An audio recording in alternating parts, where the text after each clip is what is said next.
ज्ञानमाला के हमारी अध्यक्षता कर रहे महाविद्यालय के यशस्वी प्राचार्य प्रोफेसर दयानंद राय सर, हमारे बीच में हमारे वरिष्ठ शिक्षक साथी professor Dharmendra Singh sir, professor Akhilesh Rai ji, professor Tyagi ji, professor Ashok Kumar Singh ji, professor Jainendra ji और डॉक्टर भारतेंद्र मिश्रा जी और हमारे जितने भी छोटे भाई हैं और प्यारे बच्चों। समय 1 बजे से ज़्यादा हो चुका है और थोड़ा विलम्ब हुआ है, कोई बात नहीं। आप मुझे लगता है कि मुझे पेशेंस के साथ आप सुनेंगे और अवसर देंगे। आज का जो विषय है भारतीय कृषि चुनौतियाँ और एवं संभावनाएं, Indian agriculture challenges and prospect, इस विषय पे मुझे आज बोलने का अवसर दिया गया है। और इस विषय पे चलने से पहले मैं थोड़ा सा कुछ पीछे जाऊंगा और कुछ डेटा की बात करेंगे। अगर हम देखें अपने यहाँ जो टोटल जियोग्राफिकल एरिया है भारत का, वो लगभग 328 मिलियन हेक्टेयर है, जो पूरे वर्ल्ड के जियोग्राफिकल एरिया का मात्र जो है 2.5% है। और पानी की जो उपलब्धता है हमारे हिस्से में, पूरे दुनिया में जो अवेलेबल वाटर है वो 4.5% है।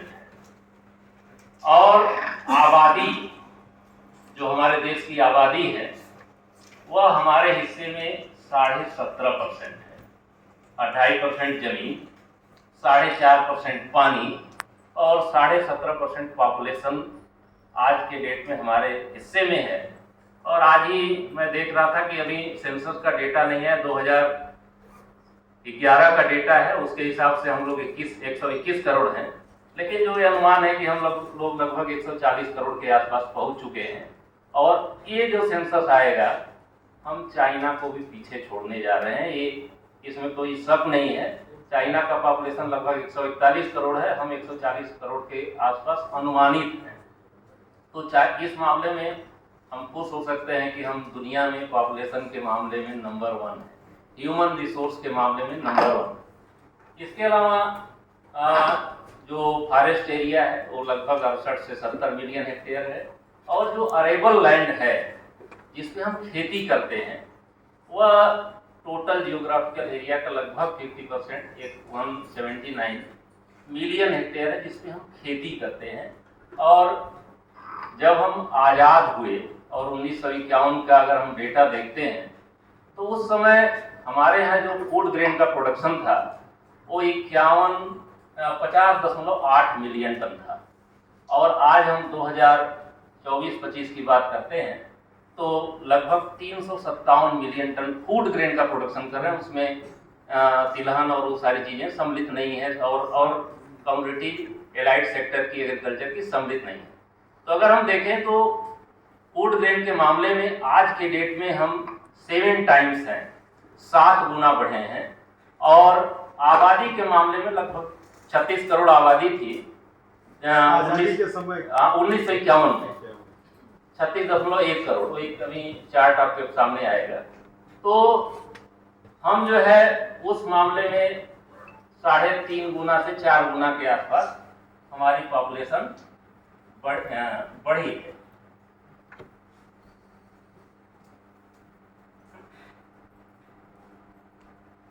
और अगर हम इंडियन एग्रीकल्चर को देखें, भारतीय कृषि को देखें, तो भारतीय कृषि हमारे यहाँ की जीवन रेखा है। और लगभग 70% जो ग्रामीण जन समुदाय है उसकी आजीविका का मुख्य स्रोत है, उनको लाइवलीहुड प्रोवाइड करता है, ज़्यादातर लोगों को रोजगार प्रोवाइड करता है। और अपनी जो भारतीय अर्थव्यवस्था, इंडियन इकोनॉमी है, उसका बैकबोन है, उसकी रीढ़ है। और इसके अलावा जो पीरियाडिक लेबर है, वर्क फोर्स है, लगभग 46% उसको काम भी खेती से ही मिलता है। और इसके अलावा जो एग्रो बेस्ड इंडस्ट्री है उसको रॉ मटेरियल भी एग्रीकल्चरल प्रोड्यूस से ही मिलता है। इसके अलावा लगभग फूड सिक्योरिटी की जो हम बात कर रहे हैं कि जब हम आज़ाद हुए थे और आज़ादी के बाद जो सबसे बड़ा जो संकट था देश के सामने, वो मुख्य रूप से लोगों का पेट भरना था। और उत्पादन आप देख ही रहे थे कि 51-50 मिलियन टन के आसपास था। और सबसे पहली जो जरूरत महसूस हुई कि हम खाद्यान्न का उत्पादन कैसे बढ़ाएं, तो उसमें 4-5-6 लोगों का नाम हम जरूर लेंगे। उसमें doctor M S. Swaminathan, doctor Norman E. Borlaug, doctor Shri Lal Bahadur Shastri, स्वर्गीय श्रीमती इंदिरा गांधी, और इसके अलावा doctor B P. Pal, doctor C. Subramaniam और बाबू जगजीवन राम। Doctor C. सुब्रमण्यम और बाबू जगजीवन राम, ये दोनों लोग कृषि मंत्री के रूप में काम किए। उसमें सबसे बड़ा जो कंट्रीब्यूशन एज ए मिनिस्टर जो था, जो पूरे इस ग्रोथ को लेकर के आगे चले, उसमें डॉक्टर सी. सुब्रमण्यम का था। उनको भारत रत्न भी बाद में मिला।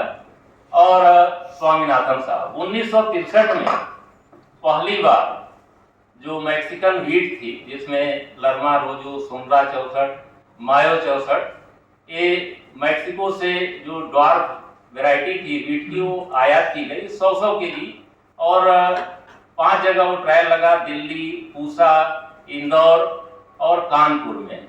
और पहली बार जो ट्रायल लगा, उसकी सफलता के बाद वो लगभग लोगों ने कहा कि इसके देश के लगभग जो है कि 150 सेंटर्स पे ट्रायल लगे।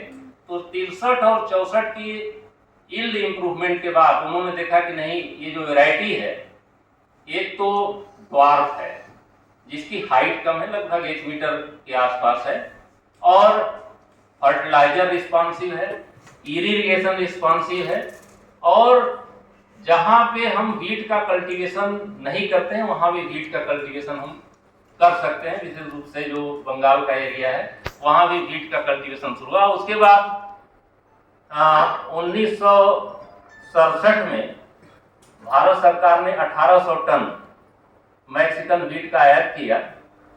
और 1968 जाते जाते हमारा जो वीट प्रोडक्शन जो हम बात कर रहे थे 1951 की, केवल 7 मिलियन टन था, उससे भी कम था। 1967 जाते जाते हमारा जो वीट का प्रोडक्शन था वह जो है 17 मिलियन टन हो गया। और 65 से लेकर के 67 के बीच का जो गैप है, उस बीच में 5 मिलियन टन उत्पादन बढ़ा।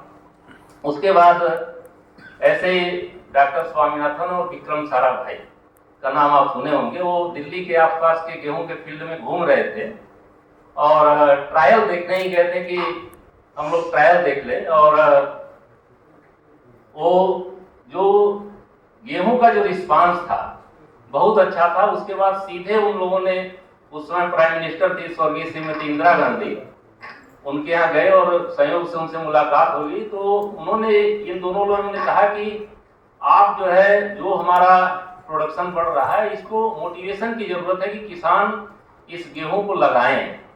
तो इसके लिए आप एक कार्यक्रम शुरू करिए ताकि नेशनल लेवल पे ये प्रोपोगेट हो कि नहीं, ये अच्छी वैरायटी है। तो 1968 में पहली बार कृषि दर्शन का कार्यक्रम शुरू हुआ और स्वर्गीय श्रीमती इंदिरा गांधी ने कहा कि नहीं, ये अच्छा कार्यक्रम है और इसको हम प्रमोट करेंगे। और 68 में कृषि दर्शन का कार्यक्रम शुरू हुआ। और आज रेडियो नहीं है, लेकिन जितने लोग हैं हमारी उम्र के हैं, वो सभी लोग कृषि दर्शन के कार्यक्रम से रूबरू होंगे और जानते होंगे। और बहुत सारे किसान उससे लाभान्वित हुए और प्रेरित हुए कि नहीं, इस तरफ हमको जाना चाहिए, हाई यील्डिंग वैरायटी का कल्टीवेशन करना चाहिए।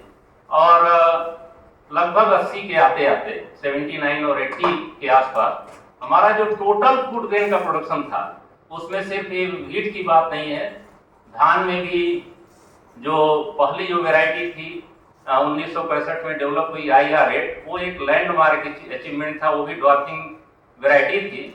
और 79 जाते जाते 80 के आसपास हमारा जो प्रोडक्शन था, टोटल फूड ग्रेन का प्रोडक्शन 50 मिलियन टन जो 1951 में हुआ करता था, वह बढ़कर के 131 मिलियन टन हो गया। और उस समय हम दुनिया में नंबर 1 थे।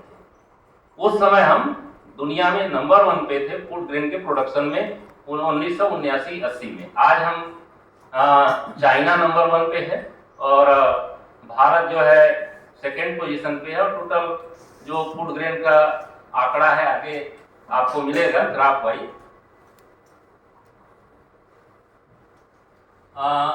और ये एग्रीकल्चरल जो प्रैक्टिसेस है कोई नई प्रैक्टिसेस नहीं है, पुरानी है, ये सभी जानते हैं। और इसमें जो हाई यील्डिंग वैरायटी है उसका बहुत बड़ा कंट्रीब्यूशन है। वो सारी चीज़ें मैं बता चुका हूँ कि हम 1980 जाते जाते जो है हम सेल्फ सफिशिएंट हो गए, आत्मनिर्भर हो चुके। और उसके पहले एक कहावत होती है कि हम शिप टू माउथ है। शिप टू माउथ का मतलब कि सीधे TL 480 के तहत जो अमेरिका से गेहूं आता था वो सीधे जो है जहाज से उतरता था और लोगों के घरों तक पहुंचता था, क्योंकि हमारे पास इतना भी समय नहीं था कि हम उसका भंडारण कर सके, लोगों का पेट भरना था। तो सबसे पहली जरूरत थी कि उससे हम बच सके। और 1980 आते आते हम अन्न के मामले में आत्मनिर्भर हो चुके हैं। और आज के डेट में हमारे प्राइम मिनिस्टर कहते हैं कि हम अपने लोगों को खिला सकते हैं और दुनिया के लोगों को खिला सकते हैं। तो उसमें मुख्य रूप से हमारे जो कृषि वैज्ञानिक हैं, हमारे जो किसान हैं, और उस समय के जो दूरदर्शी नेता था उसमें डॉक्टर C. सुब्रमण्यम, बाबू जगजीवन राम, स्वर्गीय श्रीमती इंदिरा गांधी, स्वर्गीय लाल बहादुर शास्त्री और हमारे कृषि वैज्ञानिकों का विशेष योगदान है। और आज हम अन्न के मामले में आत्मनिर्भर हैं, इसमें कहीं कोई कहने की जरूरत नहीं है। और दुनिया अगर अन्न के मामले में कुछ देशों को देखती है तो उसमें भारत, ब्राजील, USA, रसिया, यूक्रेन ऐसे कुछ ही देश हैं जो दुनिया को खिलाने की कुव्वत रखते हैं। बाकी देश तो ऐसे हैं जो अपने लिए भी ठीक से अन्न उत्पादन नहीं कर पाते हैं।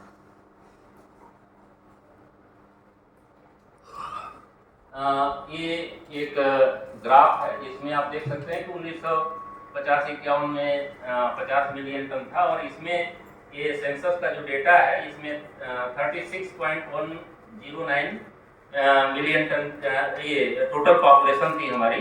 करोड़ जो है 361 मिलियन जो है। और आज के डेट में 121 2011 का जो सेंसस है वो है। और हमारा जो टोटल फूड का प्रोडक्शन है 357 मिलियन टन के आसपास है।